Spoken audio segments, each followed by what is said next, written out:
Hi, I'm Azal from The Upcoming. It's lovely to speak to you all today. Congratulations on this fantastic new series. So perhaps, Morgan, I could start with you. Can you tell us a little bit about what the series 1,000 Blows is all about? What can viewers expect when they watch this? So 1,000 Blows is a period drama set in the 1800s all around illegal boxing. And we follow the story of Hezekiah Moscow and Alec Monroe from Jamaica to London. And they essentially want to make a new life for themselves. And they see that boxing is the sport at the time. And they see it as a way of making income for themselves. But on their journey, they meet some interesting characters, including the 40 Elephants. We play them. And we spot Hezekiah and Alec and we're like, this could be an opportunity to take our heist further. Fresh meat. Fresh meat. We also meet Sugar Goodson and Treacle Goodson, who own the Blue Coat Boy pub, where the fighting takes place, most of it, and they aren't too happy about Hezekiah and Alec's arrival. There are so many other characters, but essentially I would say it's a story about community, perspective and survival. Morgan, that's so good. That's my research, guys. That was really That was good. so good. Thank you. I'm like speechless right now. You on the marketing team now? Oh, sweating now. And I love this whole fearless cohort of females who are the elephants. And Hannah, for you have a really interesting role as Eliza because you're kind of disciple of the infamous Queen of the 40 Elephants, Mary, because you have to hold back on your own emotional kind of attachments to serve her because you kind of owe her. What was that like to play her and what did you like about that character? I mean, she's a wonderful character to play. And it is a little funny story that I'll give you a little insight into. I told you, didn't I, You told Darci? me this. It's so cool. When I was reading the scripts and Steve and I was sending the scripts and as a producer, get to read the scripts and look at it. Every time I was reading this character, Eliza, I was thinking, she's fabulous. I love this character. Oh, I'm going to have to look at tapes of all these ladies auditioning for this character. I don't know how I'm going to feel because she's amazing. And then one day I got a lovely phone call from all the producers saying, we need you on a Zoom. I was like, there's not one booked. What are we doing? They said, no, we need you on a Zoom. They got me on a Zoom with all the other producers and they said, we wanted to ask you something collectively. We'd like you to play Eliza. Steve's been writing it for you. I was like, that's why I was falling in love with her then. Oh my God. Isn't that lovely? It's so mad when you get that feeling, right? It was yours. Yeah. It's a good I can't imagine anyone else playing reading it and thinking that's very colloquial. That's a bit Midlands. Not very Cockney the way she's saying that. So she was a beautiful character to play with. She's got so much heart and she's so maternal, but yet she sacrifices her own happiness. I think what she does is detrimental to her own long-term goals for the sake of others, the elephants, and specifically Mary, who I think there's a very motherly, daughterly relationship, very odd one, but it's there. But she has it with all of them. Yeah, For sure. She just You're so warm, Hannah, as well. Like really, like you're just so so gorgeous. I particularly like this scene. I think my favourite scene in all of it is this kind of heist in Harrods where it just goes mental. And I think what's really interesting is that even though it's a heist, there's no masks. Their kind of disguise are their fanciful dresses, really. Yeah.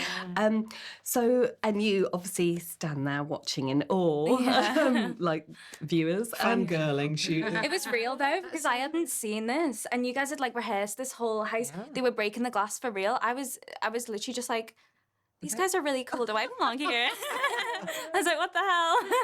It was so good. And say, what was that like to film? And was it a lot of just- takes, or did they just come in It actually crashing was. I in? don't think you guys had that many of the sugar I don't glass. think we had that many sugar glass to break through, so we had to limit You our got time, it right. didn't we? Yeah, it was so good. And I mean, that was like one of my first days or my first day. So I was just like taking it all in. I was just enjoying it, to be honest. Like, It was your birthday. It was my birthday. I turned 21, yeah. And the guys got me a cake. We sat on a balcony Yeah. in Corsets eating cake, didn't we? Yeah. What a day. It was so good. We were all like half dressed, like looking out on the London Eye, eating cake. It was amazing. So nice. It's so good. And Morgan, can you tell us about your character, Esme? How did you Yes. prepare to play her? Was there kind of a lot of research material for you to go on? So there wasn't actual specific details about Esme Long. Of course, there was about the 40 Elephants. But I had my own fun with the backstory and decided that she had grown up as an elephant, so she'd been in that environment all of her life, and it's the environment that hardened her. There's this really nice episode in episode 3. We go back to where they came from, 3 of the elephants, and I think you get a really good glimpse into the person she is today based off of off of that. And I would say she's a loyal member of the 40 Elephants until it comes to matters of the heart. And she starts to question, because there's quite a few rules that the elephants have to follow. I think you meet Esme at the point where she starts to question who these rules actually benefit. So she'll call out things if she sees it, a bit hypocrisy, like little hypocrisies, and then she's not afraid of doing that. And she's finally I think she gradually finds her voice, doesn't she? She gets louder. For sure. Yes. She gets, all right, keep it down. Show me love. Yeah. Obviously, you star alongside your partner, Stephen Graham, and you have done obviously quite a few things. But what was this particular working relationship like for you? Because obviously he had a huge physical transformation as well to get into this. And did you kind of help shape some of the story by being his partner? Yeah, well, we were obviously, the story that came about from concept was from a picture being sent to us from another producer, and then organically it just grew, and we found that the 40 Elephants were around the same time as Hezekiah Moscow was there and the Goodson brothers, so it kind of all happened organically. And then the stories were formed by Stephen Knight. And I don't think there's not, as an actress and an actor, there's no scenes that we never actually... Really? I think we might walk past each other at one point. Yeah, but there's no scenes where Eliza and I think maybe a possible love story for season 3. Do you think? I want to see it. I know, I'm joking. That'd be great. She's the only one that probably could tell him what to do. Yes. Right? Anyway, no, I've seen enough of him. We haven't. We want to see you do.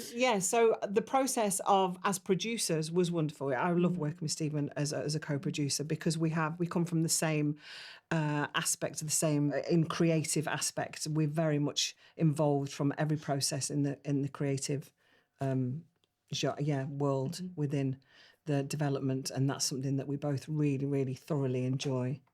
So obviously, Darci, for you, what was it like to finally join the cohort of elephants? And did you kind of feel that energy then on set, of that kind of female empowerment of them all together? Yeah, I think like when we leave in episode 6, we don't really quite know if Alice is in or if she's not. So like I think that kind of she's just constantly trying to prove herself and like trying to do things to please Mary.